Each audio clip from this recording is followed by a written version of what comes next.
You've been working hard at your job and you're driving home late. It's dark outside and your eyes are so very tired. I know, work is hard. But fear not, you have your podcast to listen to. Oh, what's that? You're all out of podcasts. Well, then on your way home, you'll probably accidentally catch a few seconds of shut-eye, drift off, and play the role of truck-coon, sending some hapless person to an isekai world. Sounds fine, maybe, but they'll probably land butt naked in some town square and be ridiculed and harassed into a life of sadness and poverty. If only you had the AAA Podcast's extra content to listen to, we would have entertained you all the way to the safety of your home with our hentai episodes, our after parties, and our Hobby Addicts episodes. After all, who doesn't like to party? And what would keep you more entertained than talk of your favorite video games, TV series, and of course, anime boobies? Don't be a truck coon. Head over to aapodcast.com/join, or maybe you'll go to patreon.com/AAApodcast and support the show today. Again, that's aapodcast.com/join or Patreon. Get ready! You're about to listen to the Anime Addicts Anonymous podcast. Make your anime addiction worse at aapodcast.com. And now, here are your anime addicts.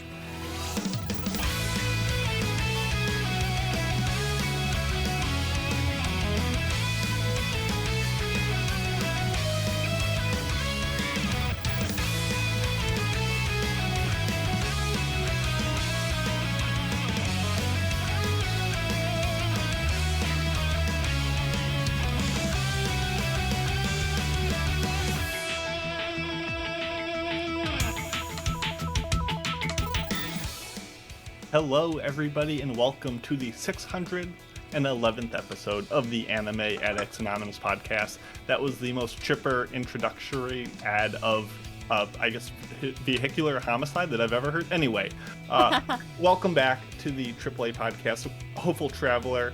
Actually, bump, new Pokemon games on the way. This podcast is inhabited by creatures called otaku. For some, otaku are fascinating and perverse creatures. Others use them for fights. Here on this podcast, we've got 3 otaku for you to start your journey with.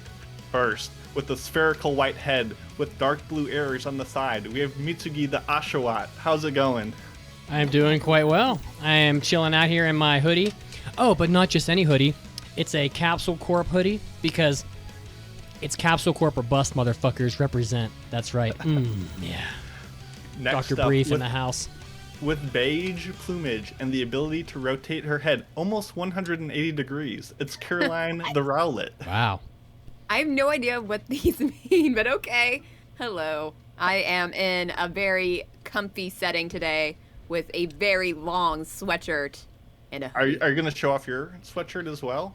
I can, but I would have to stand Do up it. and, Come like, on. What the hell? All right, whatever. Well, For she the does- She's been wearing this hoodie Exactly. for 14 days straight. I mean, she loves the hoodie more than life it's itself. so long. It's so long. It just keeps on going. You could fit a whole human in it. It says take a nap on it, and clearly Caroline is using this hoodie to take many naps. We're going to find out right now. As soon as she puts her headphones back on. 3, 2, Oh, no, she's putting on a blanket. You guys are missing out on this one lovely half, content. If you're not 1 watching quarter. live on Twitch, where we stream every Sunday at 5 p.m. EST. Caroline, how many nights has it been since you slept without that luscious, just comfy-looking hoodie? I mean, I've pretty much slept with this every night for the past 2 months. It is the most comfortable thing I own, and it's great. I love it. Wow. Okay. There you go. What can I say Well- except... Well, that it is. Mm-hmm. And finally, myself with the long snout and who curls into a fiery ball when intimidated. I am Mason the Cyndaquil, and welcome one and all to an extended introduction of the AAA podcast. Big shout out also. Today it's Mama Mason's birthday, so if you're listening to this, Mom, happy birthday. Anyway, moving on. Happy birthday, Mom. Oh, wow. Thank you. Follow us on Twitch so you can see Caroline's amazing sweater and Mitsugi's amazing sweater and my t-shirt sweater. It's like a t-shirt, but it has a hood, so that's kind of comfy. Well, now you need to have the hood up. What are you doing? Because I'm intimidated. I'm scared. I'm curling up into a ball. It matches your headphone. It's true. It's very fancy. It's too much red. It's too intense for the people. It's too blinding. Follow us on Twitter so you can see Caroline's amazing creations, as well as the TikTok where she's got stuff in the works. She's got stuff in the oven that will be coming out shortly. So you want to be there, see the splendor, as well as the Facebook and the Discord. The Discord's the place to be. We've got a new and improved anime club on the way, and we're having a February 9th Mamoru Soda discussion on some movies, so get hyped for that. But the big news is, before we get to the actual big news, is that the Anime Oscars voting is now live. You can go to our website, AAApodcast.com. There's a banner near the top where you click on it and you can vote for your favorites. Or if you're on the Discord or on social media, there's links to that as well. So please, please, please. We'll actually even put it in the Twitch chat right now so you can do it while you listen to us. Oh, wow. Mason on the ball today. Things. So please, please, we love doing this event. It's a ton of fun, and it's kind of helped by you guys submitting all that sweet, sweet data to collect from you guys. So we really do appreciate it, and hopefully you have fun when we do that show near the end of February, so you have a little bit of time, but it will be around the corner before you know it, so please get to it. Vote before you forget. Many votes have come in, and the best of 2021 is, it's a tight race. Yep, indeed. I'm looking at the pie chart right now. It's down to, it's pretty much between 4 anime, so it's very wide open. So get in there and vote. I mean, this came out also like this afternoon. This is hot off the press, so there's still time for you. Your vote actually counts even more the earlier you do it. Not really, but it feels like it does, and that is an illusion you can take to the bank. This episode, we will be doing a main topic on anime's most outrageous scenes. Now, what does that mean? I couldn't tell you, but we all came up with our own interpretation and came up with a list. So we will let you know what we think the wildest scenes in anime are, followed by our first round of Winter 22 impressions. So these include little-known shows like Demon Slayer, My Dress-Up Darling, Dolls Frontline, Slow Loop, Orient, Love of Kill, just a ton of shows we're going to ram through today. Yeah. So we'll let you know if they are good and or maybe not so good. Any other things that I forgot to talk about before we kick this off? We're fucking jam-packed. Nah, let's kick it. Let's kick it.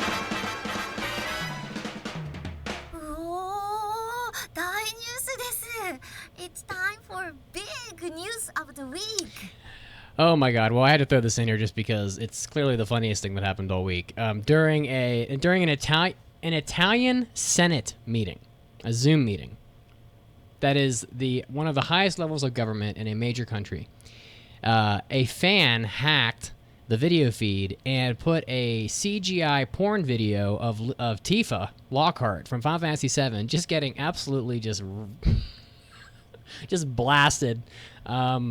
So the meeting was streamed live on Facebook and also on some TV channel in Italy, and the clip, which was extremely explicit, played for a full 30 seconds before it was finally switched off.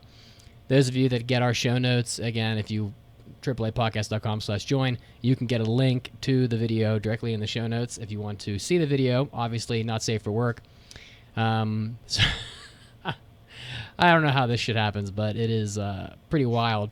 So, and I don't know, Tifa probably has more fan-made porn made of her than pretty much any other character that's ever existed in the world. So there's, half the internet is porn of Tifa. I feel like it's a 1-2 between Tifa and Sonic. Those are like right Sonic up there. porn? There is quite a bit of that. Yeah. There is? Oh yeah, Pancake didn't believe me the other day when we were playing Sonic, and I was like, I guarantee you I can find porn of Sonic having sex with Tails. Well, that was pretty easy to find.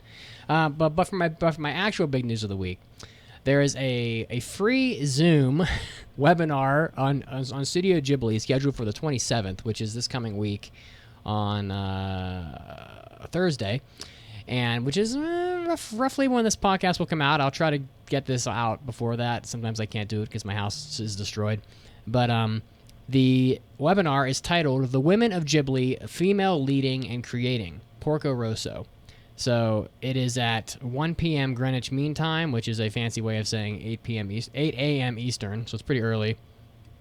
Led by Professor of Film and Digital Arts at the University of Bristol, Dr. Raina Dennison, who has been working on a project about Studio Ghibli's industrial history and also is the author of the book Princess Mononoke, Understanding Studio Ghibli's Monster Princess.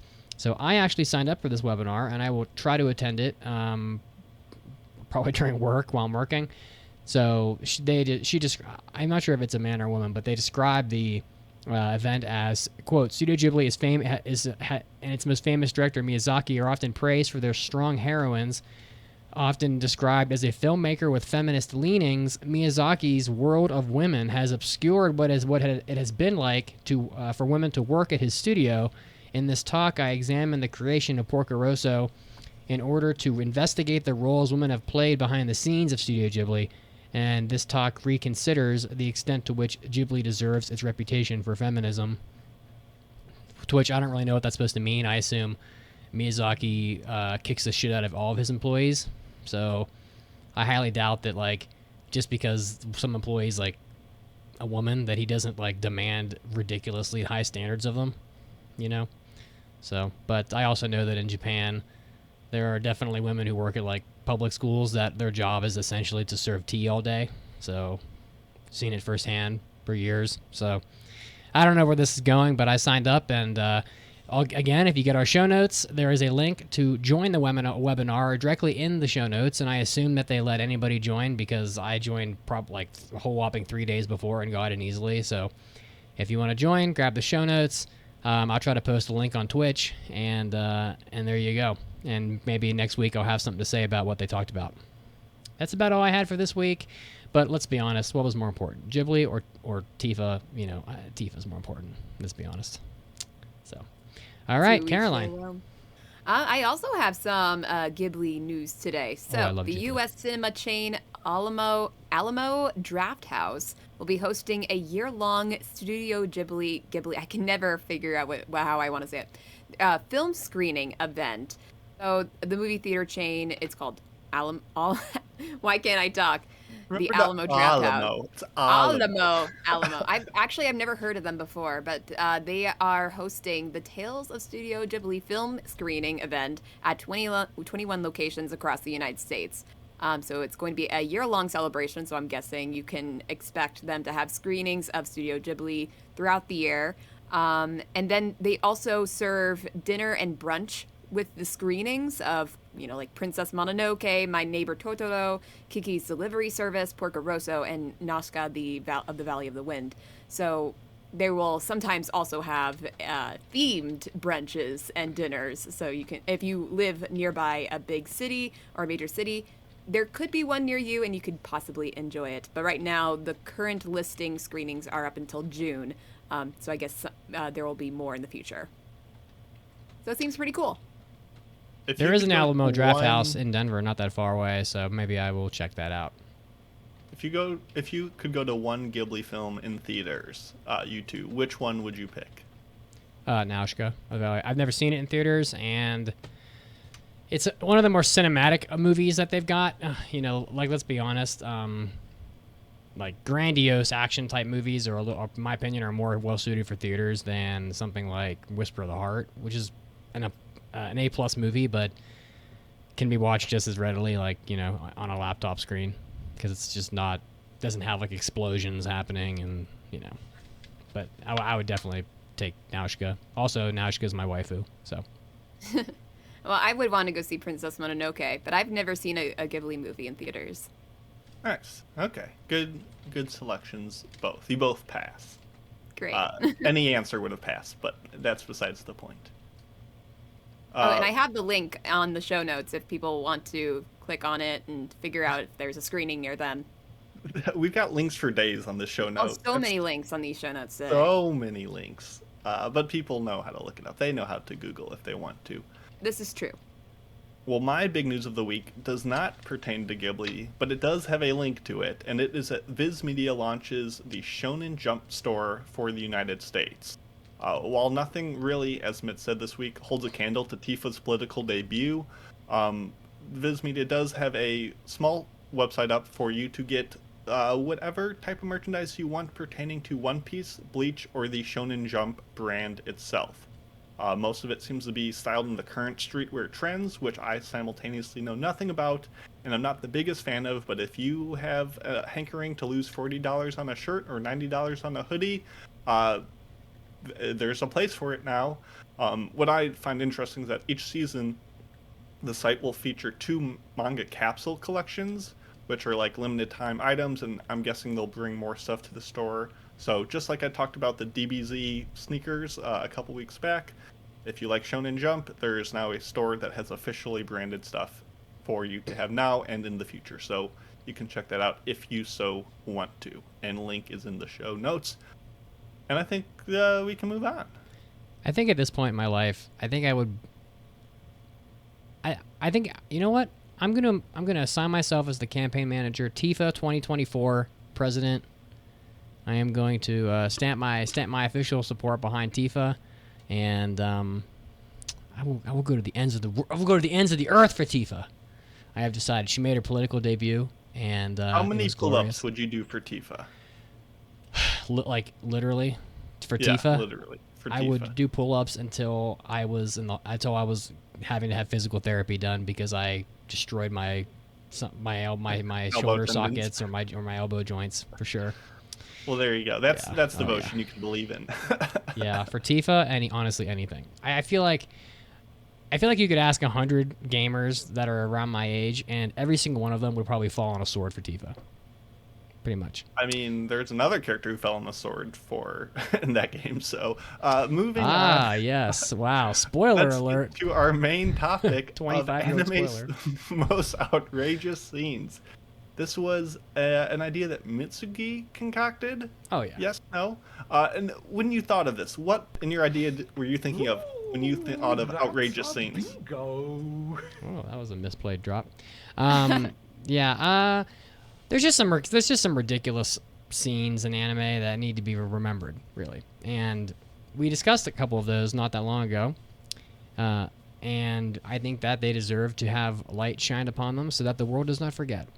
Basically, I think that's what I would say. And also, it's just a great opportunity to generate some humor and talk about some fucking ridiculous things in anime that probably never should have happened.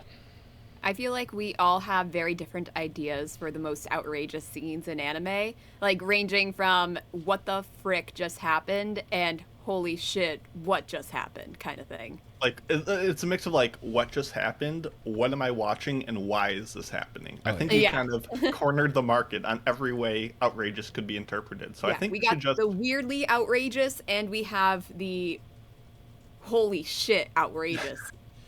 There's not many ways. It's kind of hard to specify, but I think we kind of cornered the market with this one. Gotcha. Yeah, I picked 5. I see Caroline picked 5, and Mitsugi just went all out. So I think we should start with you, Mitz. I'm just watching a clip from Copcraft, which is, probably the best anime we ever reviewed on this podcast. And it's up there. Oh, it's definitely one. I think it almost classics. It came close to winning like the Pooper Scooper Award on our Anime Oscars last time around. And there's a scene. Look, I'm not going to pretend like I remember everything about Copcraft, because if I did, I'd be in a hospital somewhere probably. But I'd be in a padded room with a white uniform, slamming my head against a wall. But as I'm looking it up, there is a character named, oh yeah, I remember her, Talarna. And at some point in this anime, she gets like turned into a cat girl. And you guys will have to help me out if you haven't blocked it from your memory, but she gets turned into a cat girl about halfway through the series and just can't help it. She has to like shit in a litter box, literally, like right in the middle of that episode, right in the middle of that series. I don't know that Caroline was around for that one. I've had the misfortune of never having to see Copcraft. I was gonna say, why do you think she's still around? Imagine if that was like the second week here. She would have been like, guys, like, thanks, it's been fun.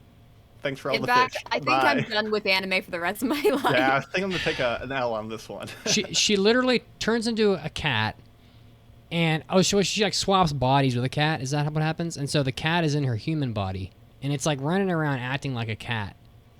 But of course, to the viewer, she's still just Talarna, who is like this I don't know, fucking borderline moe, like blonde girl with a sword, and the little borderline moe girl, you know, is running around like a cat, and she just like squats down, takes her pants off, right in front of the cop guy that she's partnered with, and just straight up shits in this litter box like a cat would, but she's a human.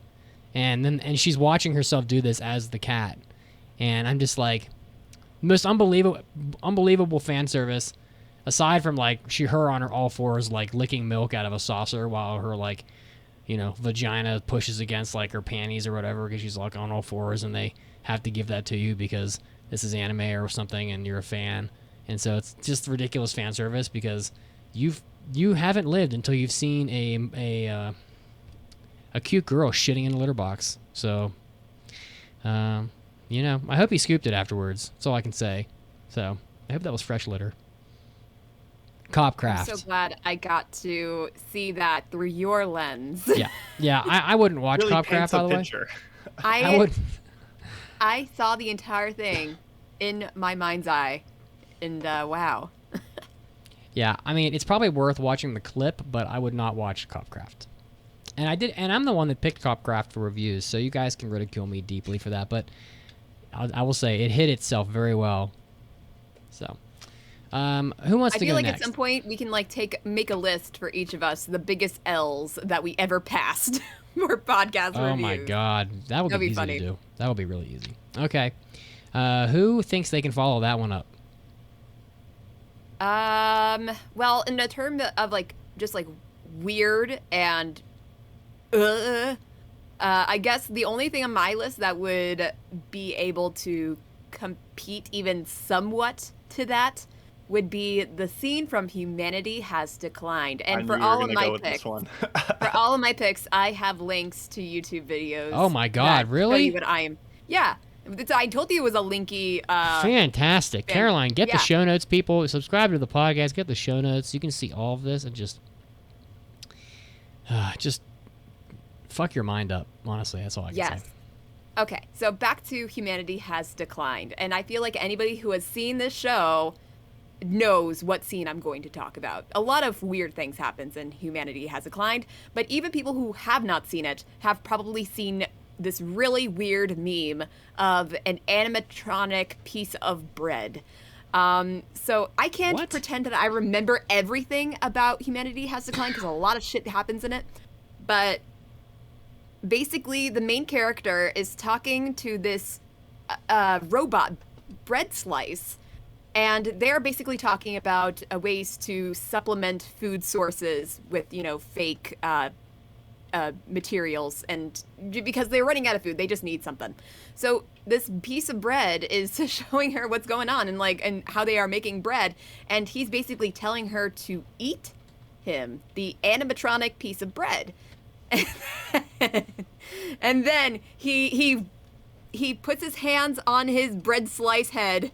He tears himself apart, and this red juice just like spurts out of him all over the place, encompassing the entire room and on their faces. It's a jam. And it's like he's bleeding to death. He's like crawling on the floor. He just ripped himself open, and then he reveals that it was actually carrot juice. Like, this was a piece of bread that was supposed to be aimed for kids who don't want to eat their vegetables, so they filled it with carrot juice. And it's a weird scene, but it's just... I want to click this link. It's amazing. Go look it up. Humanity Has Declined bread. That is all you need to know to look it up. I'm looking this shit up right now. And Because you I don't can't need live any without seeing it. context, really, Honestly, to even if appreciate you why had it's messed context, up. you'd be pretty confused. Yeah, I missed out on this anime completely, but oh no, I think I've seen this clip before. Have we talked about this? This pretty gif famous. gets used all the time. Yeah. Wow. Okay, this is a really weird fucking anime. He's a very ornery looking piece of bread. What does that mean? He means he just looks like he's ready to start some fucking trouble. That's what it looks like. It's so Japan. Like, they'll sell you like a loaf of bread, but they're gonna cut the ends off of it because nobody wants to eat the heel of the bread. I mean, I'll eat the heel, but like people won't, and so it's like, you know, I don't know. It's just nobody wants to eat the crusts, so they just cut them off. Yeah. I mean, I don't really cut them off. I just won't eat the end pieces. I'll eat them. Yeah, I'll eat them. But they're all crust. You said you don't like crust. Oh no, I'll eat the crust. And I said no one likes the crust. Like you don't want to. Listen. There's a place in Denver that does like tea parties, and you can pay like an insane price to eat food that costs like almost nothing, and they'll like serve you tea sandwiches. Well, they don't have any fucking crust on them. And I asked the girl, I'm like, what do you do with all the crusts? Like, there must be a lot of crusts. And she's like, just throw them out. I'm like, Jesus Christ, you can make some fucking bird feeders out of them or something. Jesus crust. Jesus crust. Maybe we should get back on topic instead of just talking about bread. I mean, All right, Mason. it is a good scene pick, Caroline. I approve. Thank you. Yeah, go look it up. It's not too long, and it's anime history. I mean, everything is anime history. That's true. I am now putting in links to all of my stuff. Oh my Look at God. that. I created the Just- trend. I am not doing that. Exactly. You guys can just fuck off. I love you anyway. The first one I'm going to talk about, I got the show right back here on my wall.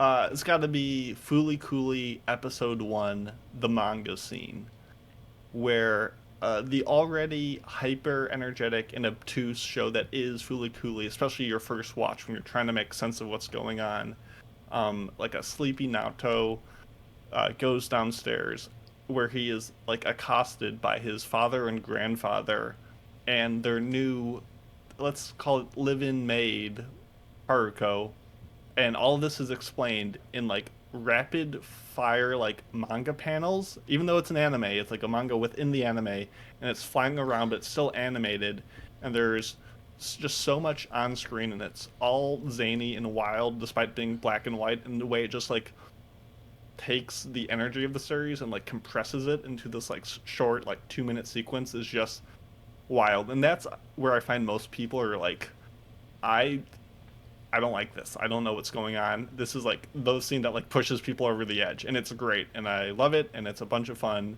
and it's very memorable. Yeah, honestly, it's a pretty awesome scene. Even if it does kind of turn some people off because it is so zany, you gotta admit it's a pretty cool thing to have. My favorite thing in the entire sequence is, Naoto's father is just like exploding on him, asking all these like wild questions, suggestive accusations about the relationship that he's getting in, and the entire time the grandfather is just going Fooly Cooly, Fooly Cooly, Fooly Cooly, and making like weird hand motions, and you don't know why, and everyone's like, oh, what is that old man doing in the background? And it's great. It's a bunch of fun. So that's my the first what the heck am I watching moment. So. I do want to talk again because I just saw in the Twitch chat Mitsuki's mom said I had a great choice, and I can I just thinking about Mitsuki's mom hearing about the bread scene. I don't know Mitsuki's mom. Obviously, I've just heard her voice on Does Mitsuki's mom know? But that's so that's such a weird thought. Real respects real. She knows what's going on. She appreciates it. It's true. It's true. It's a great pick. Oh, you're feeling confident now because you're getting them right, huh? I am feeling because I've been watching Ghibli lately. Love to hear it. All right. Well, speaking of my mother, here's one that she'll relate to. Mitsugi was a young child. He was already mentally polluted when he was 10. Little does she know. And there were several occasions, and she's listening, when I basically bought borderline pornography from Sam Goody that was anime, and she never knew that it was, and I was just clever enough to hide it underneath of something else that was innocent. Sakura Diaries was one of those, and whatnot. But you never thought you'd get that level of perversion from Chobits. Oh my God!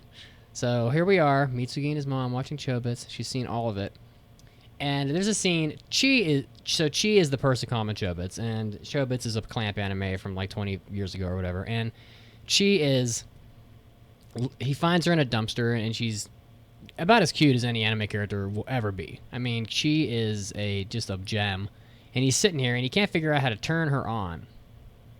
How do you turn on a girl? She's laying on the ground. She's a robot, basically, and she's turned off, and no one likes that. So he's like, where's the on button? Is it on her ears? Is it in her fucking eyes? Is it in her mouth? Like, he's trying to find the on button. I think he even pushes on her nipples. And my mom's sitting there watching this with me, And I can only imagine. And he's like, where's the on switch? I checked everywhere. And then he goes, wait, I haven't checked this one spot. And of course, it's her vagina. And so, of course, it's anime. And my mother, she's probably watching this, and she's like, oh my God, what is fucking happening? And I'm just like 11. I'm not really fully grasping what's happening here. But he straight up sticks his fingers in Chi's vagina to fucking turn her on. And the on button? Oh, where would the manufacturer put the fucking on button for Chi? Very high-tech technology here. It could be a clapper.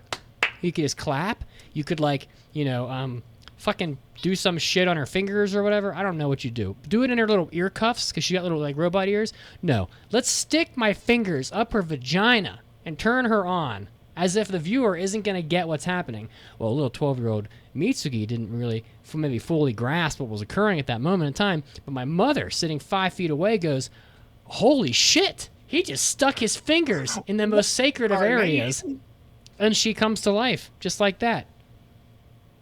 And and you have to, it's the very first episode of Chobits, 14 minutes and 23 seconds. I'm looking at it right here on the TV.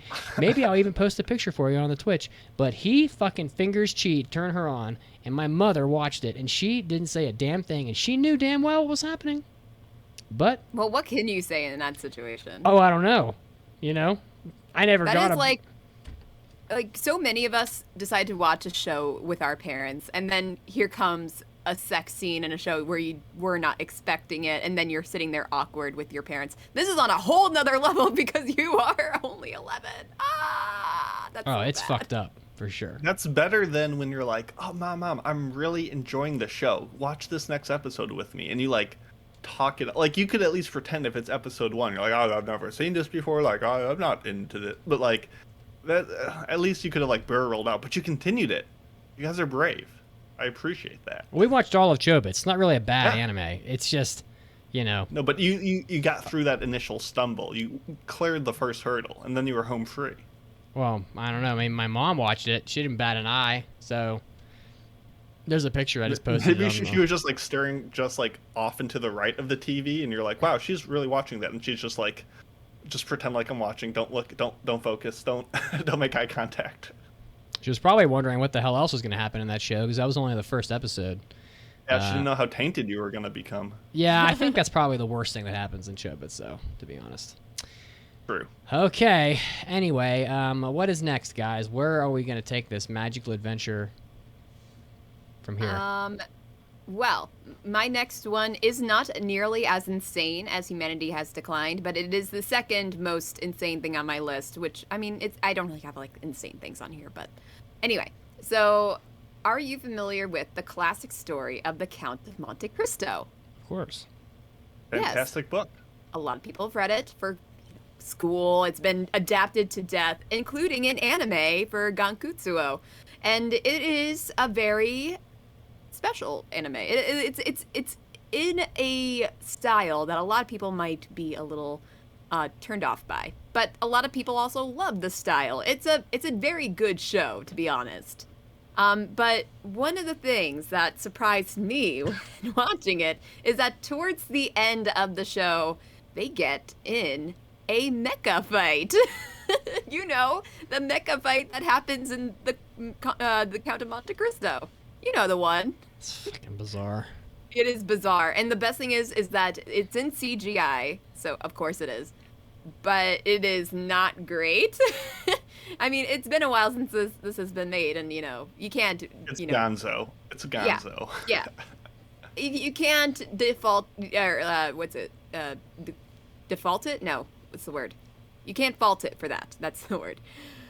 But it is weird to look at. And again, I have the link there, and it is of a long. I think it's actually of the episode on YouTube, but I did start the when you click the link, it did have the start time at the part. Oh, you kids are so high tech. It is. Oh, you're too kind. It is kind of crazy wow. that happened. It definitely smacks a little bit of like old Godzilla. The way they move around and stuff. It definitely looks better than Initial D, though. There's no doubt about that. God, it's shocking how bad Initial D's first season looks, and yet it's still fucking awesome. It's crazy. Yeah, Honestly, this is definitely out of place for this anime. I'm not too out of like whack with the mecha fight. Like Really? literally from episode 1, I'm like, that boy blue. Like I'm already in for some wild stuff. So Yeah, they did it's make it in a kind of like a futuristic, space opera kind of thing for the Count of Monte Cristo. So they did make a lot of adaptations to the story of the Count of Monte Cristo, which is fine. But I was not expecting mecha fight to happen. And that's, All right. True. The Mine. Zero Ryoko from the chat said, "Sex with Chi. She turns on. She turns off. She turns on. She turns on. She turns off." That's kind of funny to think about. Oh my god, I need a Godim drop, but what does that to settle for? Oh no! Oh no, she turned off again. Oh my god. Okay, sorry. My next one, a little bit more low key, but still a classic scene nonetheless. Samurai Champloo, episode 9, where Jin and Mugen are invading this like farmer area, and they have to, as Mitsuki twerks around as he takes off his sweatshirt. Basically, your mother is watching. Sorry, it was hot as hell in here. I took my hoodie off. Anyway, the crew goes and is like messing with these farmers, and they get in a fight in this like field, and they're slashing around, they're cutting in the underbrush. So it's a pretty good scene, a lot of good fights, but some fires start. And all of a sudden, our boy Mugen just starts feeling a little funny, and you find out that where they're fighting is actually marijuana fields. Oh my god. And Mugen just starts tripping. So if you want to jump to like 2 minutes and 55 seconds on the video, if you want to look it up, it's the Samurai Champloo marijuana scene, English dub on YouTube. And he just starts feeling real loopy and saucy, and the show does its best to make you feel just that same way. And he just is seeing the world in a technicolor way, and all the perspectives are weird. The galaxy is like flying around him. His brain is melting. He's becoming just teeth. He's farting himself across the galaxy. Oh my goodness. It's great. So this was animated by Masaki Yuasa, classic, famed director of pretty much every good show that ever existed. And he was the perfect pick to do it. And it's not a long scene, but it is classic, and it's fun, and it fits, and it tells the story and communicates the mood more in a way that's just like, haha, it's weird because anime is weird, right? Like, no, it was wacky on purpose, and it served a narrative reason, and it's amazing, and it's a bunch of fun. So right up to next to like the baseball episode they do, it's one of those like weird tangents in Champloo that's really worth visiting. So that's my second pick. You can definitely tell that in Japan they have no idea what marijuana is like, because I was going to say. Does not do this at all. So I mean, have you been fighting in fields of it as they burn and are already predisposed to being a wacky person like Mugen? I'm not really sure you would even I don't even know how high you would get from marijuana in a burning field with like the wind blowing and everything. Like I've never burned a field of marijuana. I never will, but I know that I'm writing that down. I know I've used marijuana like 500 times, and this has never happened. So other things happen, but not this thing. So I don't know, but it's pretty funny. Gotcha. It's just a funny scene, yeah. And if you I haven't seen Samurai Champloo yet, but I did not know that happened. If you get I didn't know baseball was involved. I think you get the is that what zombies? There's also a zombie episode, I think. Really? Well, I really need to watch it. I guess if you get the joke, like it'll probably be pretty funny, like in the moment. Now I feel like I have to find like links for mine, so you guys can like. Let's see, So my boy Kentaro OA, he does a lot of stuff, in the course of Golden Boy. God, there's about 92 different clips from Golden Boy I could honestly post on here. So probably the most outrageous and noteworthy scene from Golden Boy comes on episode 5 at about the mark is about 14 minutes or so. So it is pretty explicit, so be warned if you click that link. But the girl is basically like, she's extremely hot, and she's like in her underwear, just her panties, and she's on top of her motorcycle, just like just getting off on the vibration from her motorcycle engine, basically, is what happens in this scene. And Kentaro is like watching because he's crazy. I mean, how could you not watch it? He's making the funniest sounds ever. How could you? The dub in Golden Boy is so unbelievable. Like, if you didn't watch the dub in Golden Boy, you literally cheated yourself out of just half of the humor. Is just how insane the voice acting is. And Captain Avatar wants the link. Just go on YouTube and type motorcycle scene Golden Boy and go to 14 Golden minutes. Boy episode 5. Yeah, episode 5. It's and then like, you know, and then she's like, and then he comes down the steps because she notices that he's there, and she's just standing there and with her arms crossed over her boobs, and he's kind of there standing there awkwardly, and you know, so she just like continues with him watching basically, and then goes on this spiel about how no man could ever satisfy a woman as much as her BMO baby, and then he races her on his Mikazuki 5 for the whole duration of the episode, which is also pretty insane. Like, it's very Initial D like. It's such now that I'm thinking about it, because you know, Initial D is all this like these downhill mountain drift races, and in this scene, he's racing her down a mountain pass basically on his bike, and she's on a fucking crotch rocket, and you know, he wins anyway because he's Kentaro, and it's like, but how does he win? You have to watch the episode, but. All of Golden Boy is on YouTube. Like, no one really has any reason not to watch Golden Boy unless you just can't handle, like, you know, juvenile humor. So it's not really super explicit or anything. That scene actually doesn't actually have any nudity in it, I don't think. But it's pretty wild. I've never seen anything like that in anime before because it's pretty uncommon to see a person, you know, grinding on top of a vehicle. Oh man, we can tell that like the clips that I pick have a very similar tone to them.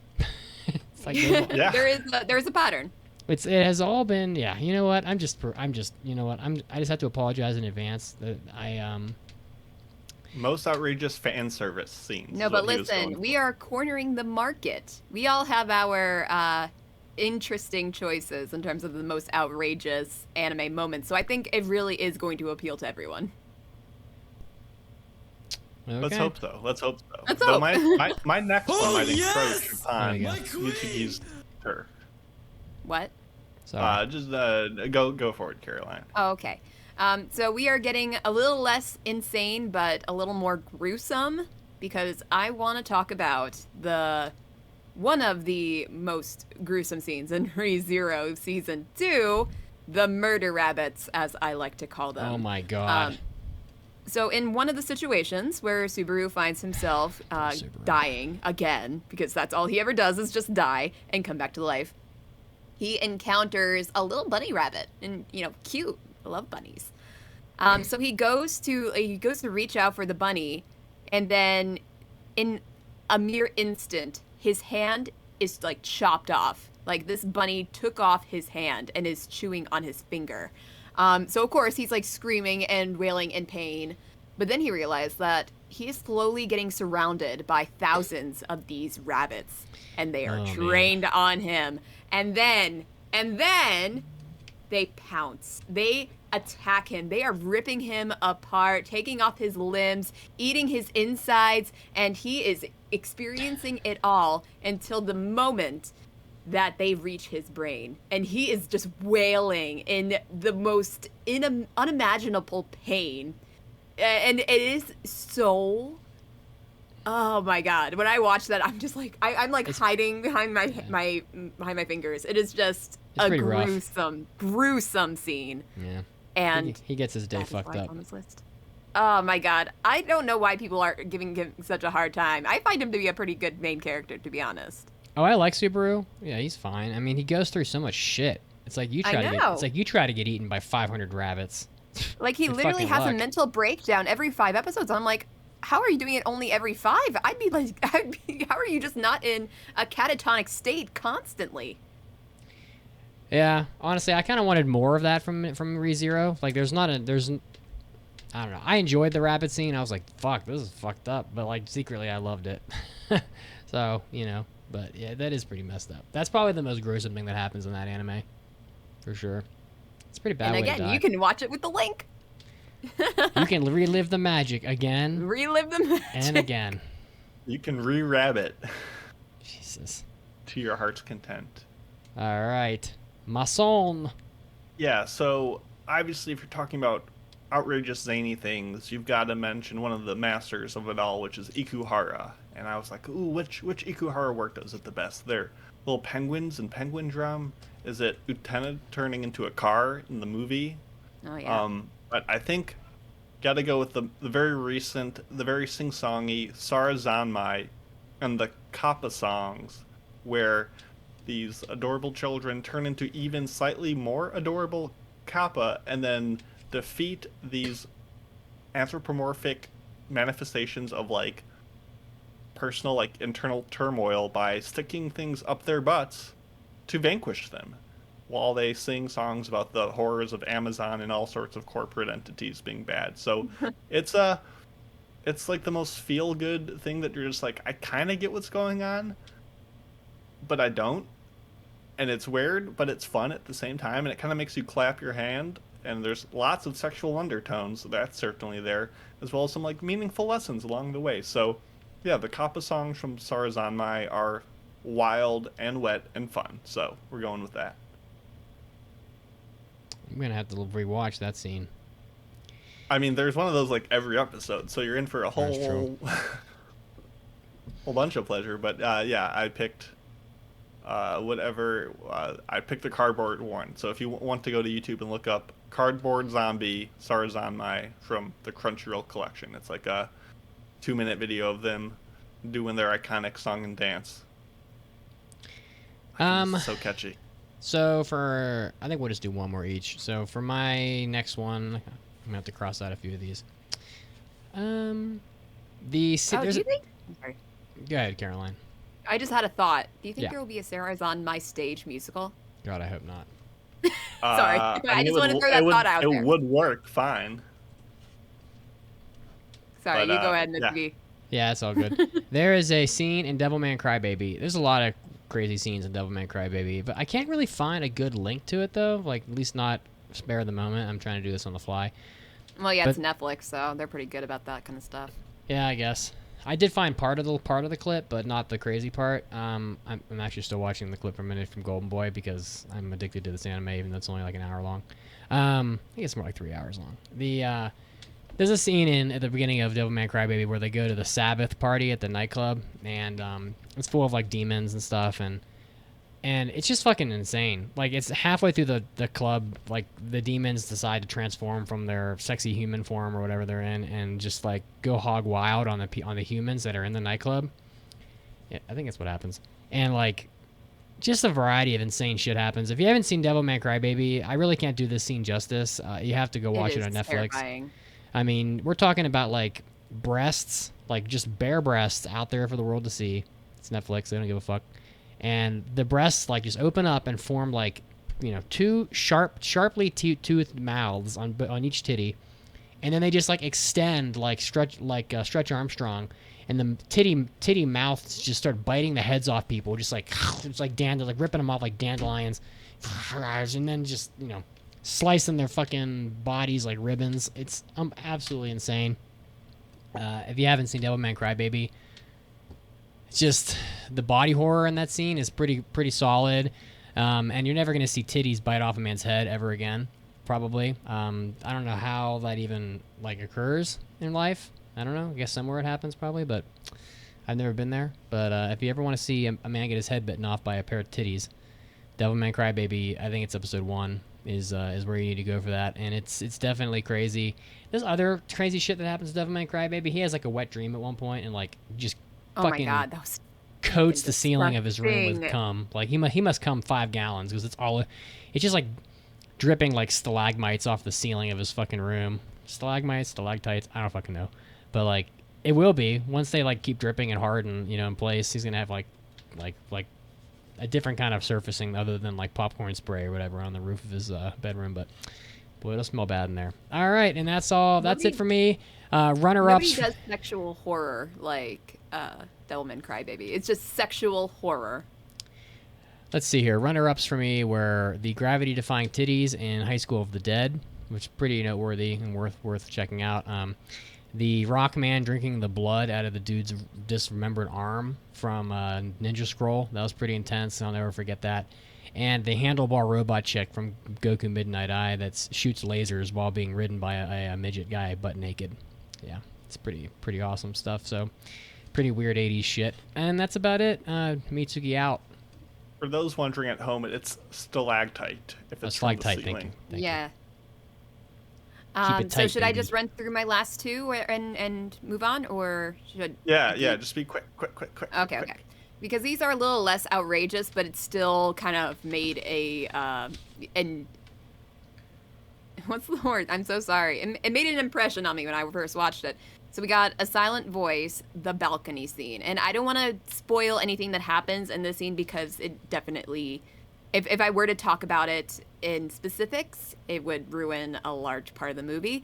But the music, the intensity of this scene, and Shoya falling over, trying to do something very important, and it is kind of like a life and death situation that is being kind of like hammered into you, and you're like, you cannot handle it. It is such it's a great movie. It's a great scene, but it gives you all the anxiety in the world. But yeah, again, that's linked. And finally, Attack on Titan. Now there's a lot of outrageous stuff in Attack on Titan, from, the Titan fights and the gore and all that. But one of the underrated outrageous scenes was the reveal of the armored and colossal Titan in, I think, season 2, because it happens in such calm and kind of almost off-camera situation. Like, it is, a discussion is happening and it's not even being focused on, and that is when you realize who the armored and the colossal Titan are. And it was, I think it was done better in the manga, to be honest, but the anime is still pretty good. And so, again, links in the show notes. I think the most outrageous scene in Attack on Titan is every time a Titan kind of like runs around with their arms like flailing, and they have like no genitalia. It's fucking hilarious. The minion Titans. The God, basic I love ones. it. A pure Titan, I think they call it. Oh my goodness. Okay.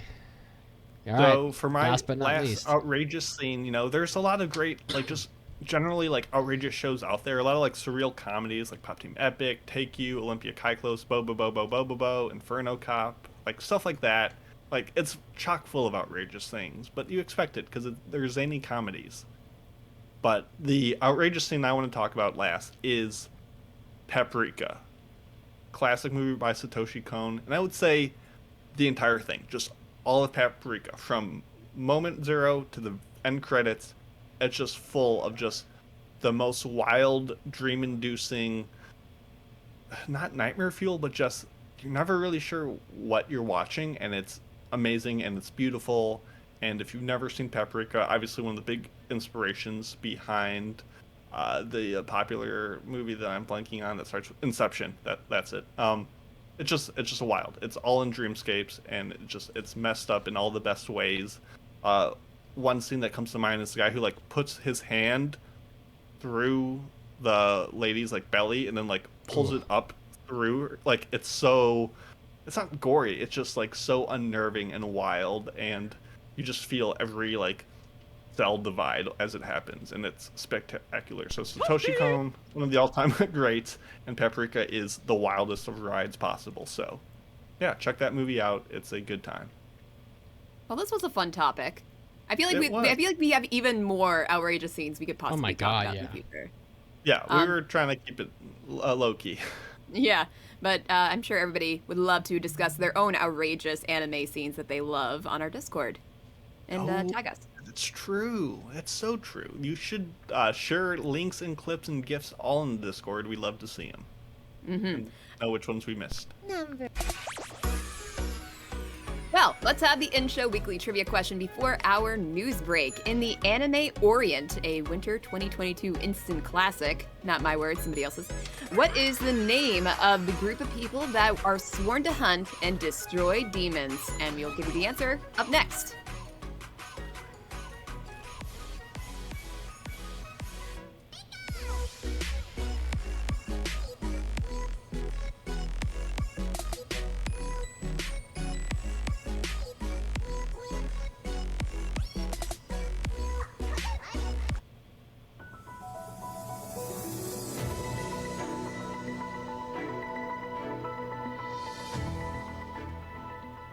Hey, Anime Addicts, Mitsuki's here, bringing you your anime news break, as I always do.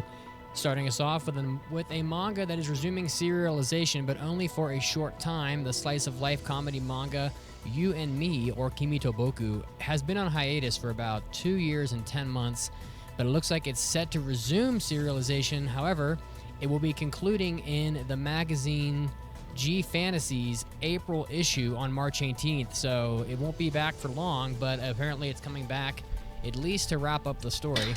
JC staff had adapted this manga into 2 anime seasons in the fall of 2011 and the spring of 2012, each 13 episodes, and I recall that we covered this property way back when the podcast was still a young little baby. So if you are a fan of Kimi to Boku, enjoy the manga. It'll be around only for a short time, but at least it will be concluding.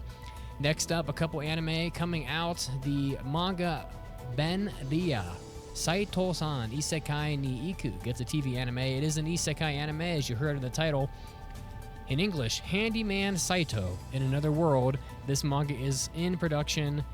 The artist, Ichitomu, began serializing the fantasy comedy manga in Comic Walker back in 2018. It has 300,000 copies in print. And the synopsis, a short one, coming from Moo. Saito is an ordinary handyman that gets transported to another world where his skills are very useful, and he starts to really understand what it means to be needed. So that sounds like an interesting take on the isekai genre, and we'll have to see how this one pans out when looking at the isekai lens from a different angle.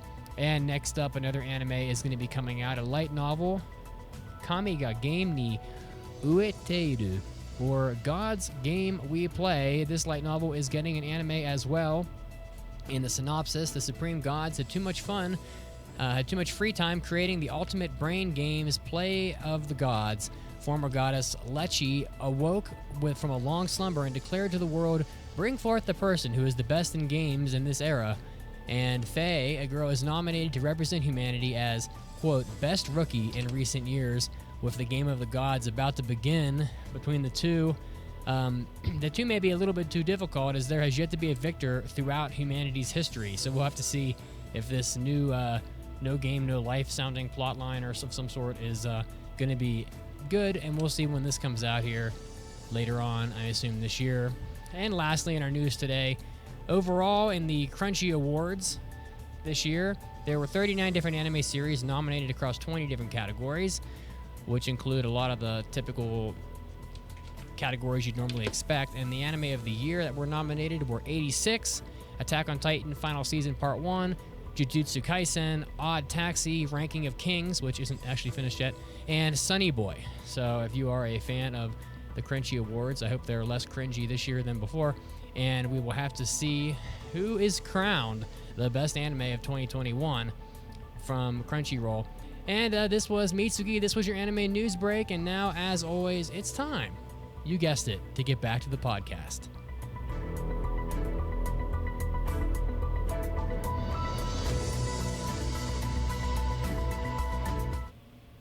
You've burned through all your podcasts. There's nothing else to listen to. Boredom is coming, and you still have the whole afternoon left at work to get through. How are you going to get through this? Well, maybe you end up quitting your job, you can't afford your rent, and before you know it, you're on the street eating tuna out of a can with Henrietta over by the Piggly Wiggly and pooping against a tree by the Chick-fil-A on the corner. Listen, you could have avoided boredom. You could have kept your job and said peace out to Henrietta and her shitty tuna. If only you subscribed to the AAA podcast's extra content, we would have carried you through that afternoon all the way to your warm bed with anime on the TV, with our hentai episodes, our hobby addicts, and our after parties. 8 extra exclusive episodes a month just for you for helping out the podcast. So special thank you. If you go over to aapodcast.com/join or Patreon, you can help us out, and we'll help you say peace to Henrietta.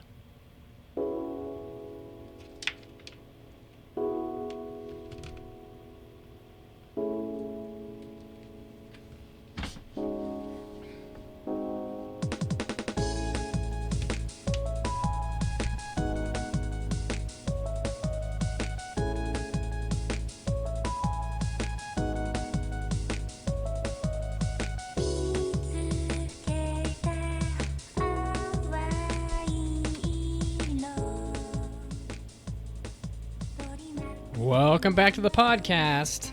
I realize I still had that photo of Chi up from Chobits. It has now been removed. All right, in the amazing anime Orient, which I will be doing an impression on later this episode, there is a band of people that hunt demons, and they have a specific name. What is the name of the group of people that are sworn to hunt and destroy demons? And the answer is Bushi, also known as samurai. So very creative stuff from Orient, and yeah, if you knew the answer, you probably saw the anime because it's pretty easy question. Oh my goodness, we haven't done this segment in a while. I was surprised to see it on the docket for today, and there were thankfully some fairly entertaining submissions for the Anime Addicts Confessional. So if you are unaware of this topic, it is basically where you confess your most embarrassing anime sins before the Pope himself, and we're going to get to it here. You can submit your confessions at aaapodcast.com/mailbag. There's an option there for confessionals, and I will read them, probably ridicule you, and condemn you to the pit of anime hell if you so deserve. And with that, let's get started.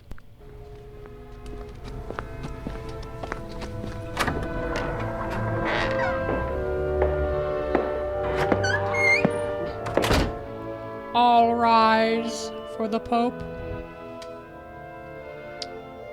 Thank you, Mason. General Mills has submitted his bravest and most deepest confessions to the church. Mr. Pope, I have a confession. I have been listening to and watching the opening intro song for My Senpai is Annoying almost non-stop daily for several weeks now.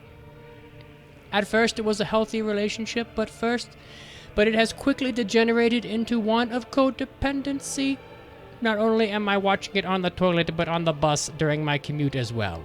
Even in line at Walgreens, in the chair at the dentist. Sick human. I wake up every morning and my phone is perched on my bedside table playing this opening. Why am I constantly surrounded by freaking idiots?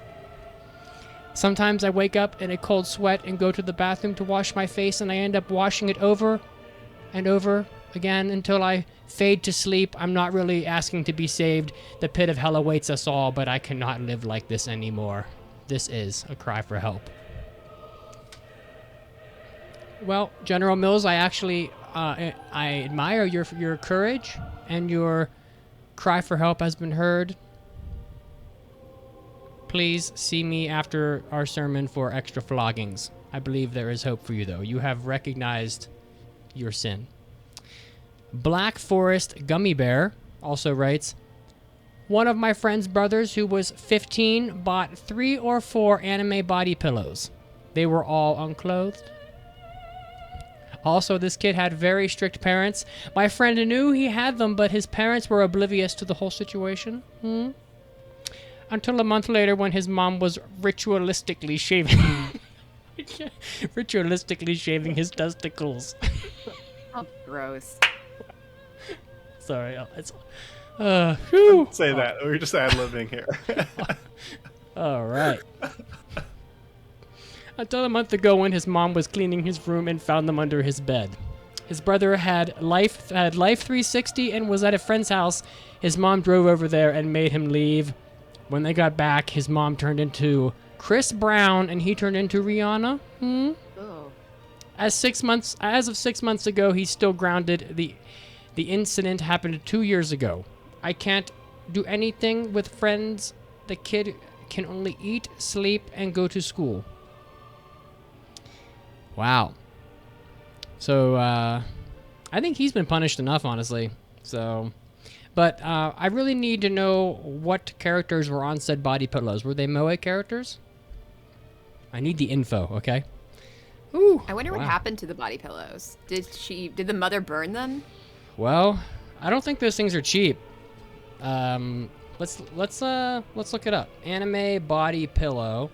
I mean, hopefully she at least took the pillows out of them before she burned them, because those pillows are expensive. Oh yeah, and then she remade the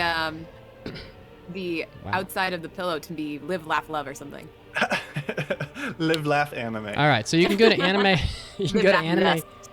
I'm so not surprised that this exists. It's really fucked up though. If you go to animelovepillow.com, it's actually a website. It has nothing but these pillows on it. It's probably how I got it. They're $25 each. So I think it's just the pillowcase. You have to get the pillow too, you know. So I'm sure this is just the pillowcase. So I guess it'd be more like Amuse or Alive Amuse Anime. Like that's how you would keep the alliteration. I could definitely buy an Albedo or Overlord body pillow. It's very explicit. No one's saying you couldn't. Yeah, oh yeah. If you add the inside pillow to it, it gets up to like a minimum of $55. So Kid Bot hit at least $150 worth of anime body I swear, pillows. it's to help with my sleeping. It's not what you think. Yeah, right. Okay, bub. All right, no trapdoor today. I don't think anybody really deserved it. You were all punished enough. So, wow. But thank you for the submissions. They are very welcome. I will say that the My Senpai Annoying OP is pretty fun, but I don't see myself listening to it over and over and over again on a daily basis. I think maybe Caroline has some sins to confess. I mean, listen to this. Oh my God. Oh God. Oh God. She's getting the sweats I again. feel so Sorry. unclean. You're just pushing Mills back into the I'm sorry, Mills. delicate cycle. All right. And again, thanks guys for submitting your confessionals. I don't read them all. I get confessionals. Sometimes they're not crazy enough to be worth reading, really, and I say that in full disclosure. So if you have something crazy to write, even if it's not true, I will read it. So, all right. And now it's time for mailbags. Almighty Anime Mailbag. Anime. Caroline is all danced Anime. out from the Mailbag. opening. Oh yeah, all the energy went into the opening. I just did Exactly. head nods here. That's okay. Exactly. That's all good. Yeah, another thing that you can submit on our website, AAApodcast.com. You go to the top, and instead of clicking confessionals, you hit mailbags, and you submit whatever you want, and we'll do our best to answer it. This one comes from Deanzo, who writes, "Hey, Anime Addicts, question for you. You are all pretty hard on a lot of anime when it comes to critiquing them, and rightfully so. You've watched a lot of projects over a long period of time. Do you ever feel like you're too hard on any shows? If so, which shows can you admit you've been a little too critical and deserve just the tiniest bit more appreciation? Appreciate you all like always. Cheers." Wow, I can't even say appreciate because it's so... If it doesn't feel right, I don't appreciate anything. In fact, if anything, shows deserve less appreciation than we give them. Wow. But we'll get to that in time. Mitsugi, what shows were you just a bit too savage on and want to be back up a bit? I don't know. I think your viewpoint changes. Well, I think collectively we've seen like over 2,000 anime between the three of us, and it's really easy to get bored of the samey like anime tropes. There's a whole bunch of anime content that I just don't derive enjoyment from because it's just I've seen the same fucking thing like 93 times, you know. So, you know, when you're watching like Isekai anime number 500, it just doesn't. Sometimes it just doesn't like have that same je ne sais quoi. I don't know, the same like drive to watch it. Then again, there are some anime that will persist forever, you know, that are good, you know, even 20 years later. But I don't know. I think it's always possible to be less, critical when discussing anime. Honestly, like I was probably a little too over the top with Tonikaku Kawaii, even though that anime is really fucking stupid. I realize that not everybody has like already been through, you know, all the motions of like, you know, a serious relationship and don't really view it the same way I do, for example, or, you know, Blood Battlefront Blockade is probably not as bad as I make it sound, even though I find it extremely annoying. So, you know, it is what it is. I personally think I could do better, honestly. No, people are here to listen to your opinion, though. Anyway, go ahead, Caroline. I can agree that I get a little bit over the top in explaining how bad I think some shows are. Some of it is just for laughs. Other times I do get very into my opinions, as we all know. But I don't typically form higher opinions of shows over time, mostly because I kind of just forget about them. But if there had to be one example of something that I think maybe looking back wasn't too bad was Kageki Shoujo from summer 2021. Because when we reviewed it, it was kind of like early in our reviews of that season. And once we got through all of summer 2021, I came to the realization that Kageki Shoujo was one of the better shows of that season. And just, if I had to rewatch one anime from summer 2021, that one would be high on the list. Because, my God, a lot of them were crap. Yeah, that might have been my like second favorite show from that season. Yeah. So glad to hear coming around on it. Maybe just a bit. Maybe just being a slightly good show in a sea of crud really helps make you shine. As for myself, I was looking at the shows that I gave real negative scores to. Obviously, I was not a fan of Bofuri, just because I saw it very much as being like bankrupt in a lot of ideas. But for what it was cute and fun and well animated, I guess enough to... I understand why people enjoy the show. I just got nothing out of it, and maybe I was too harsh in slamming it for those reasons of not being what I wanted it to be. I was very harsh on the OG, the 1974 space battleship Yamato, because I was like, well, there's another version that's so much better. Like, why would anyone watch this? This is bad. But obviously it was an important show at the time, and I feel like I gave it credit in the words that I said about it, but the score, if you just looked at the score, you'd be like, well, this is very harsh, and it was. And finally, I think Fire Force, despite all the problematic fan service and characters, it still is a fun show that looks cool and has an aesthetic that is enjoyable, and it sticks with you visually, so that show could probably deserve some love as well. So those are three that I'm benevolently saying, they are as bad as I said they were, but maybe just a little bit less, not as much bad. Maybe. I don't know. They're all kind of cruddy. Moving on to our final thing. Winter 2022 impressions round numero uno. Yes. Hype. Today, it's here. We're going to be doing impressions. Impression time, believe it. Ugh. Where shall we start? Okay. Where do we start from here? We got a lot of shows to cover from winter 2022. And I think, would you want to just do them in the order that they are on the show notes? Yeah. Yeah. All right. Masson.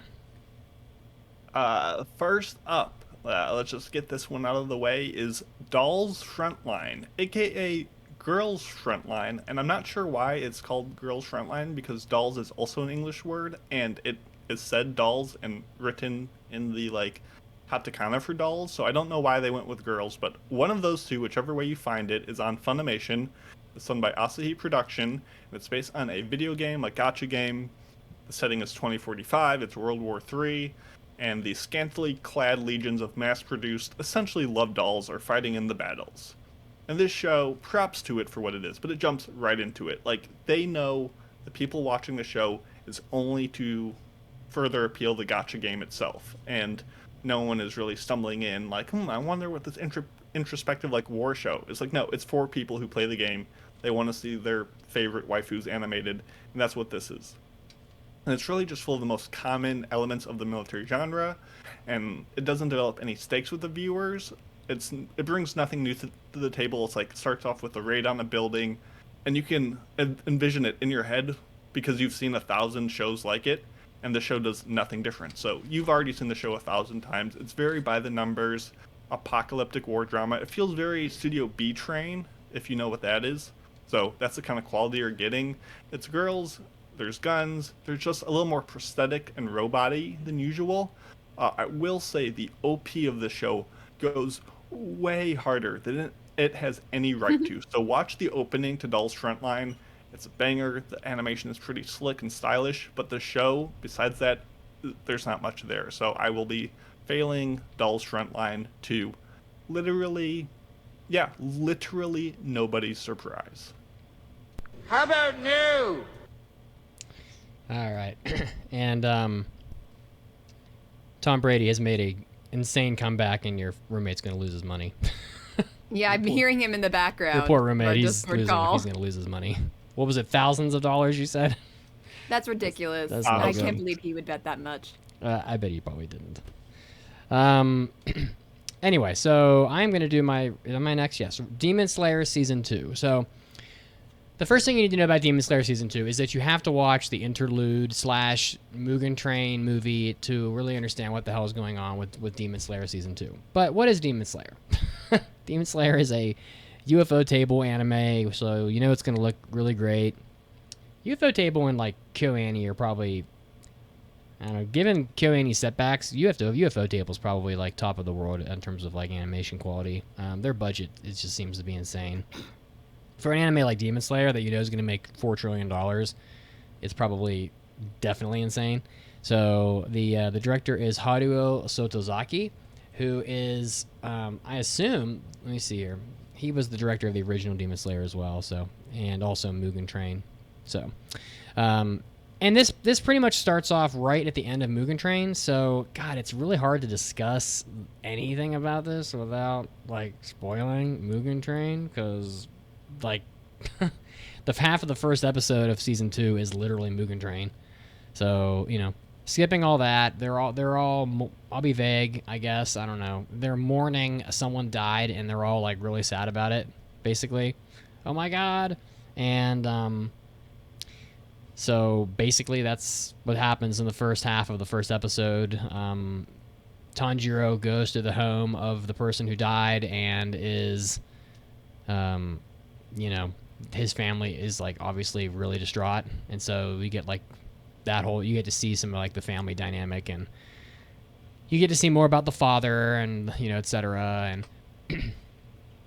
And then like in episode 2 / maybe the end of episode 1, they get taken to the entertainment district. So that's basically what this arc is. It's Tanjiro, Zenitsu, and Inosuke get taken to the entertainment district by a guy who looks like he's ripped straight out of JoJo, whose name is Tengen Uzui. He looks exactly like JoJo, like a JoJo character. It's unbelievable, with kind of like the flamboyant, sort of like off-the-wall design, and like the attitude and his stature, etc. He 100% could be just dropped into JoJo, and you'd be like, you wouldn't bat an eye. He is the demon slayer. He's a demon hunter and one of the pillars of the demon corps, or core, I guess. And so basically, like that's what happens in this anime. First 3 episodes. I mean, you get to see some of the demons' like background. And you get to see some of like the background workings of the demons, and the demon that escapes in Mugen Train really gets a fucking tongue lashing from like, I guess, the highest level of demon.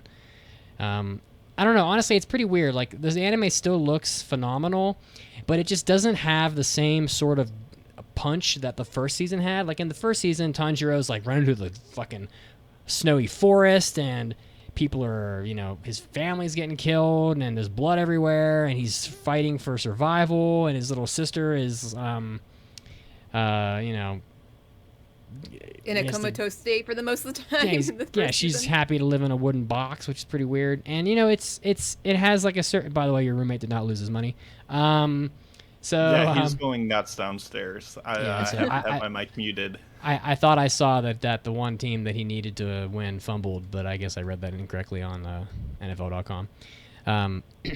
Great comeback by Brady, though. Anyway, yeah, as you do. You really need to listen to the Hobby Addicts to get the full picture of what's going on right now. I feel a little bad for Brady, though. They were down like 27-3, and he ties the game, and then the defense lets the other team march like 80 yards in like 20 seconds. What are you supposed to do? It's fucking crazy. This is not the NFL podcast. Anyway, the divisional playoffs in the NFL are always relevant. Anyway, the second season of Demon Slayer is just not as good as the first season. I don't know how else to put it. Like, it doesn't have any like eye-popping fight scenes. There's no like over-the-top action. Everybody is still screaming every single line of the anime, which is fucking obnoxious.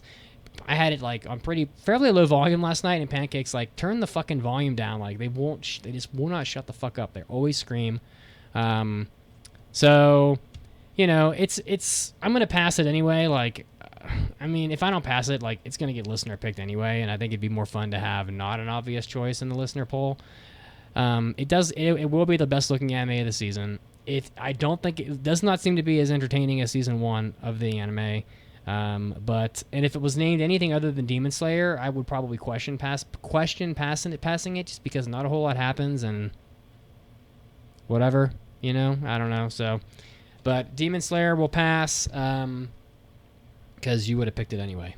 Oh, wait. Oh, and boom goes the dynamite. There you go. That's the brutal truth. But I mean, it's not bad. Like, I enjoy watching Demon Slayer because it just, it's well put together. There's just not a whole lot happening in my opinion. So. All right. What's next? First of all, Mason had finally put his hood up like we did earlier in the show, and I have to say, it looked quite spiffy, Mason. Why, thank you. Like the red and the red inside the jacket with your headphones, like a nice there we go. We're trying out there. We're trying. Okay, so my first show to talk about today is Slow Loop, and this is a show about 2 girls. One of them has lived in the seaside town her whole life. Her father taught her everything she knows about fishing, and it's kind of like the one thing that they really they love to do together. But unfortunately, he died before the start of the anime, so she's still kind of mourning his passing. Now, one day when she's out, going fishing, she meets this girl named Koharu, and they end up getting to know each other. Koharu is just interested in learning what fishing's all about because she has no idea.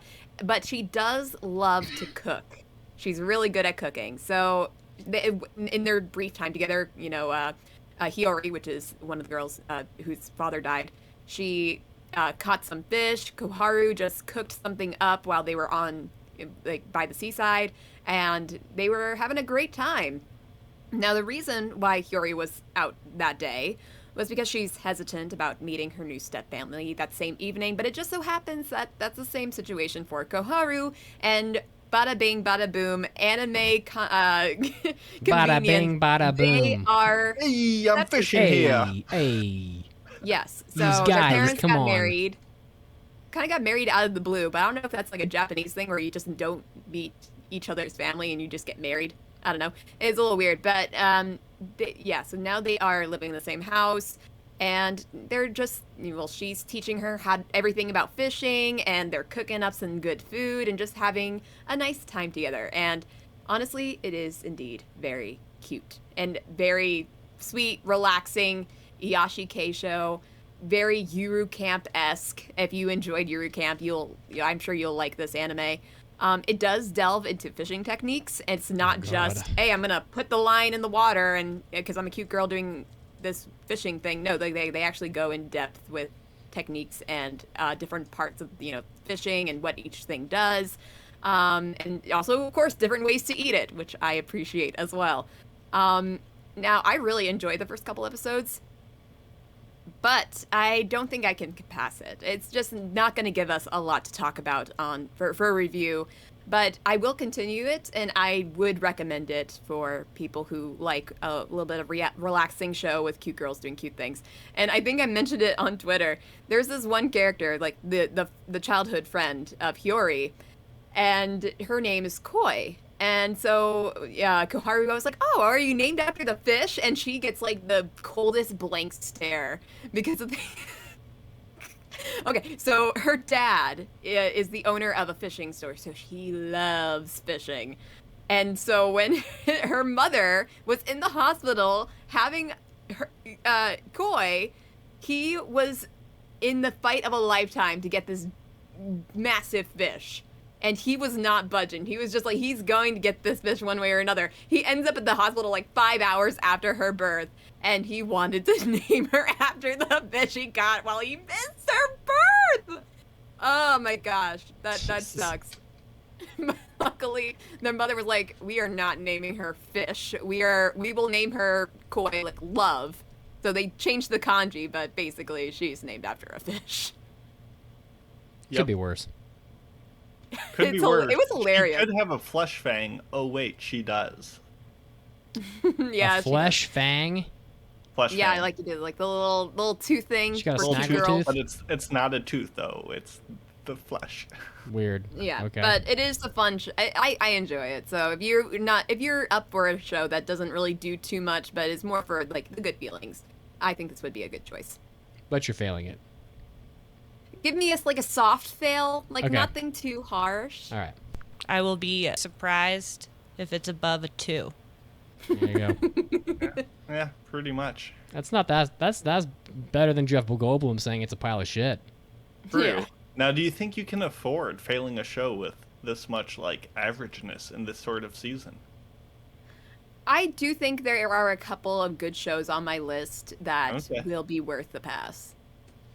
At the Nice. very least, I would rather pass a not so great show that has a good story, or not good story, like something interesting that we can talk about for review, than a good show that has nothing to talk about for review.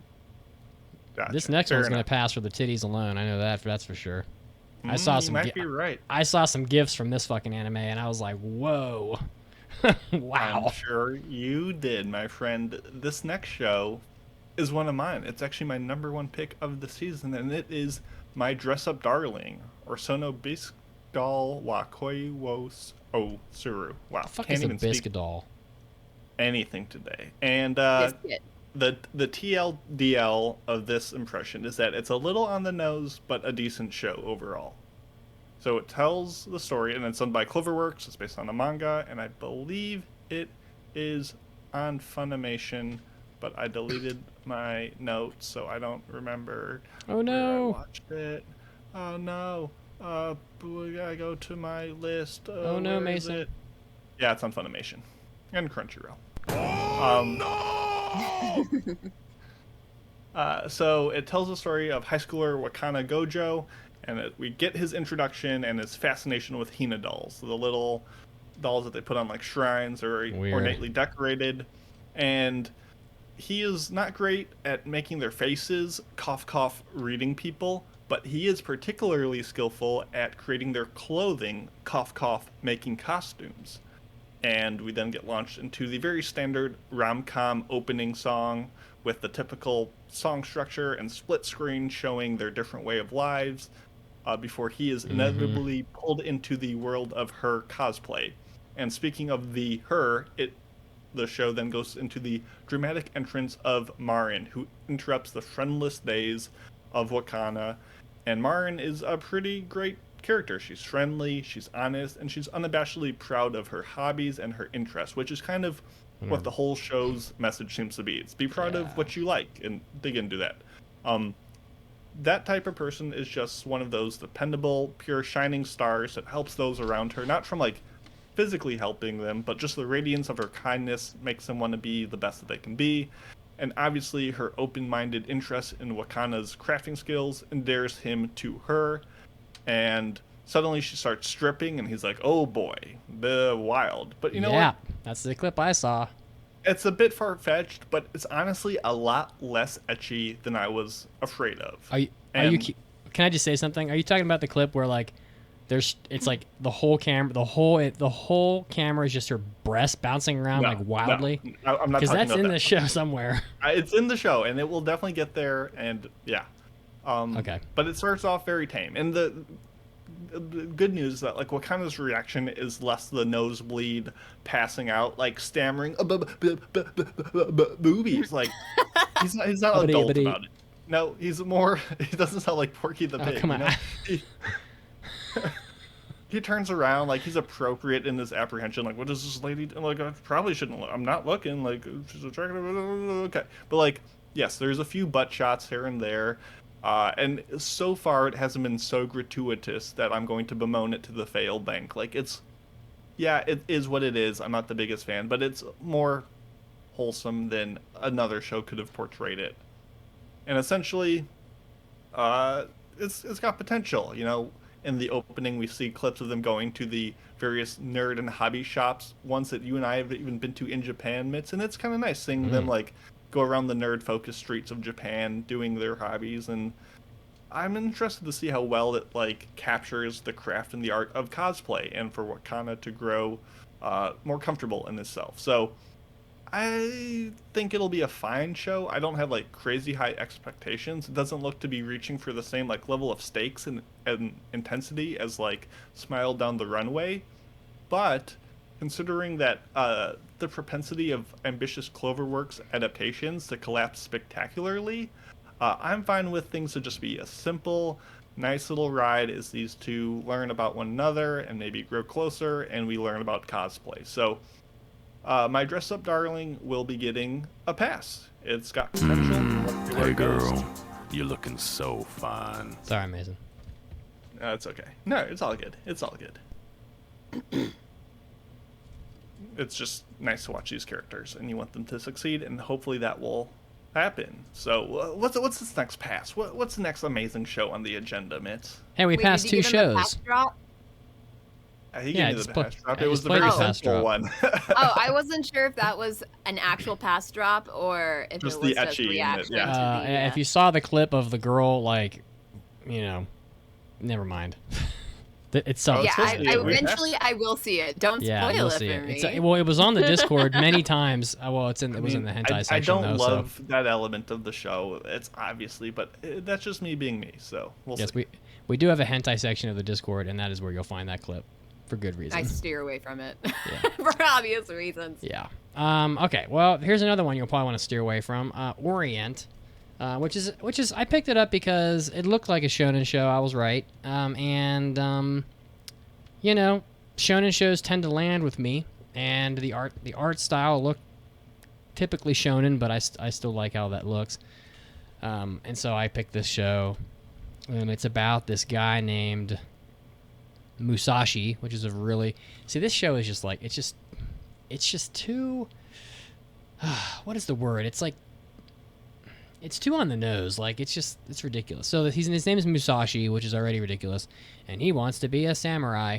But he made a promise with his friend, whose name is Kanemaki, to grow up and become samurai and to have a demon slaying team where they go around and they kill demons, because this is a world not unlike Demon Slayer where, you know, people go and they slay demons.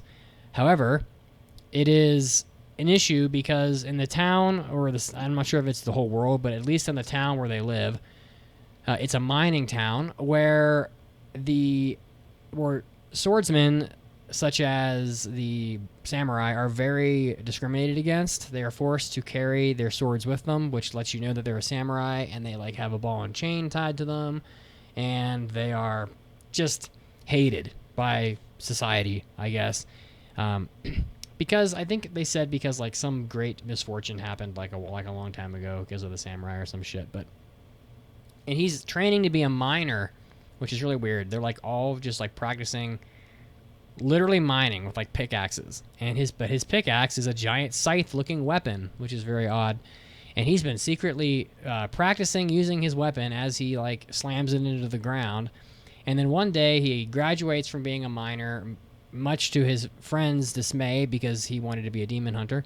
And Musashi goes and he heads over to this like place where you go when you graduate being a miner, and it's really just like this slave camp where these people go to mine rocks so that these demons can eat the rocks. And that's pretty much exactly what's happening. And they're like, but they can't look like anything resembling like a ferocious demon. They have to look fucking dumb as shit. So this was the moment I failed this anime for sure, because like, oh, we've been talking about demons this whole fucking anime, and then when they finally get around to showing them, they look like teddy bears, like giant bears. And I'm like, this is the dumbest shit I've ever seen. Like, who could possibly take an anime like this seriously? In Demon Slayer, at least, they look like fucking demons. In this anime, no. They look like giant fucking stuffed animals. It reminded me of... what the hell was that anime called where they get inside the suit with the stuffed bear? I can't... Gleipnir? Gleipnir. It was like visions of Gleipnir. We all know how much you hate talking teddy bears. This anime is nowhere near as good as Gleipnir. And so they start killing the demons because that's what he really wanted to do secretly. And then one of the demons gets summoned down from like the sky, and it's like this huge greater demon that's called like a... not a kaiju, it's like a something. I can't remember the name of it, but it's giant. It's like a Shadow of the Colossus level huge. and he's like as big as his fingernail, and so, but he's still trying to fight him. And then this giant band of like samurai show up out of nowhere, and his friend shows up out of nowhere riding like a weird Final Fantasy 13 lightning-esque motorcycle, which is really bizarre. And then like essentially everybody comes together and they all fight the giant demon and they kill it, and then yay, and then they all go and they have like this powwow because there's no need to be in the mining camp anymore because all the demons are dead that were like enslaving the people. And even though he like wants to do his own thing and be an independent demon hunter, that he's probably gonna end up joining this team of demon hunters. The anime's fucking terrible and honestly really disappointing. I kind of feel like There's they were only trying. room for one demon slaying anime. Yeah. I was gonna say I think that they're kind of trying to latch onto the popularity of Demon Slayer with this, and with the hope that people will see a similarity, and then that this one will get even like. I mean, even if you were 5% as popular as Demon Slayer, you'd probably be a success. I just don't think this anime is even going to get 5% of the, the success that Demon Slayer has. Orient is not very good. It's definitely forgettable, not worth watching, really. And at the end of the day, it's an easy fail. Love it. Goodbye. You are the weakest link. All right. Well, my next impression is about an anime called Kuroitsu or Love of Kill. Now, that sounds good. I put this pretty high on my list, and I'm not exactly sure why I did, to be honest. If that tells you anything. A moment of insanity. Yeah, so basically it's about a very stoic bounty hunter named Chateau, and her target is supposed to be this notorious assassin called Son Ryangha. And he is, really a very efficient assassin. However, when they first have a first encounter, he is in love with her, I guess. He comes on to her pretty instantaneously. And you're not going to believe why he initially says, why. Try me. She, he is so attracted to her. It is because everyone else smells putrid. I wonder why you smell okay to me. It's her smell. It's just weird. Okay, so, does he sniff her? He basically kind of stalks her quite a bit. And in order to kind of get, things out of Ryangha, like information about her other targets or whatever, she kind of goes along with his attempts to seduce her and kind of things like that. But the thing is that it's just not it for me because, I don't know, the characters are just not entertaining enough. Like, if Chateau had more personality, was more badass, honestly, she didn't really do anything badass in the first couple episodes I watched. And she's I want her to be, super cool. I want to root for her, but, really, she's just very quiet and serious. And Song Ryan-ha he's just creepy. I wanted him to be more charming than creepy. And yes, I know he is a brutal assassin, but there have been charming assassins in the past, in other, shows or movies or whatever. So it can be done. It's just, I don't want to root for this level of creepiness, which I can understand why people might like the show, but I just don't. There's also a character named Jim who has no mouth for some reason, like no mouth on his character model. Sad. But despite the fact that he has no mouth, he has an extremely annoying voice. I guess he's like a foreign. He works with Chateau and her boss, and he has a fake foreign accent. But it just means that he's speaking Japanese in the most annoying way possible. And I can't You'd have stand an listening annoying to it. voice too if you didn't have a mouth. Maybe I would just be that would be preferable to the way he talks in the show. To be honest, boy, it's really that bad. Yeah, it's just so grating, and Okay. it's obvious. It is a Japanese voice actor pretending that he doesn't know Japanese, and it just doesn't work. It doesn't hit the mark, and it just becomes annoying. There's also an assassin that attacks Chateau, and he has a tattoo of like a spider web on his cheek, but it honestly looks like a temporary one that you would get from the fair. It looks so ridiculous, and I'm just like, are we supposed to be intimidated by this guy who just went to the county fair and decided to get a temporary tattoo? And it also doesn't really look all that fantastic. Like, the character designs look lighter compared to the backgrounds for the most part, and it kind of just takes you out of it. It's not a major thing, but something I noticed. I will say, though, the OP is pretty good. You know, it's very jazzy, and it didn't have to go that hard, but it did. I think the show has potential to get better with some episodes, but I don't think I can pass it the way I like it right now, you know? All right, well, I guess we'll fail it then. Yeah, we're doing that. Shall not pass! All right, you shall not pass. What's next? Time for the last show of boy. the docket today, which is Miss Kuroitsu's From the Monster Development Department. I'm not going to even bother saying the Japanese. Just look up Miss Kuroitsu. You know what I'm saying. I'm going to botch it either way. So, this is a show by newish studio ABC. It's based on a manga and is on Crunchyroll. And essentially, it tells the story of Kuroitsu, this like researcher in a lab, and her first task is to propose the next great monster that the evil big bad organization will create to fight their sworn enemy, the Super Sentai hero. The problem is, her and her boss haven't finished the design of it yet. So she has to go in front of this massive panel where all the big bad leaders and greatest minds in the organization are like gathered around like a business table, and she has to like propose this half-baked throwaway idea called Nessie Monster, which is just resembles a man in like an ill-fitting but adorably smiley Loch Ness Monster mascot costume. And they're all like, wow, that monster sucks. And she's like, no, it's got superpowers, like a sword. And it doesn't go well, you know? It's like if you've ever been in, you know, the workplace and you have to give a presentation that you know is just not going to go well, and they all like be like, wow, this sucks. And she's like, well, it's all my boss's fault, but like, whatever, it's fun. Honestly, the show is kind of fun, you know? It is very much a parody on the workplace genre.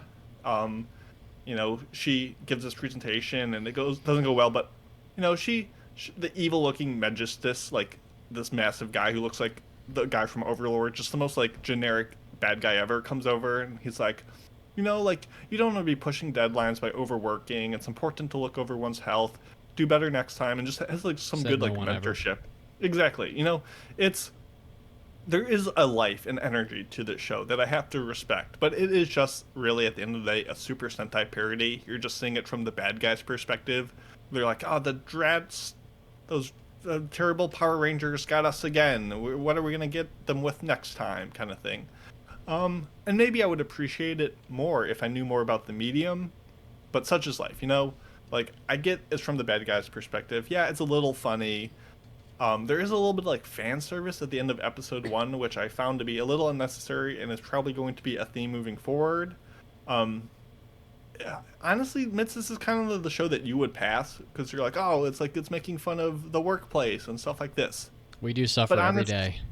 It's honestly just, I don't know, there's not enough, like, oomph to it that really pulled me in. So it's not a terrible show, and if the, you know, concept of that kind of comedy might be your thing, I would say give it a shot. It's not abysmal, but it is just, I don't know, has the legs to be interesting to a wide demographic, including myself. So I will be failing Miss Kuroitsu from the Monster Development Department. But actually, I'll let you play the fail drop first. But maybe, listener, you really like that show, or you really like Slow Loop, or Orient if you're, I guess, one of those people. So the way this works is we're going to do 2 more rounds of impressions, and we're going to pass 6 shows, and those are the 6 shows that we are going to review. But there's a chance that the shows you like can be on our review docket as well, because at the end of those 3 rounds, we're going to open up all the shows of the season to you, the viewers, and there's going to be a massive listener choice poll for you to pick the remaining 3 shows we vote in. So keep your eyes peeled if there's any shows that you want us to review, and they'll get in that way. But so far, we've passed My Dress Up Darling and Demon Slayer Season 2. So there's 4 shows left for us to pass, and then 3 more for you. So this season is just getting started, folks.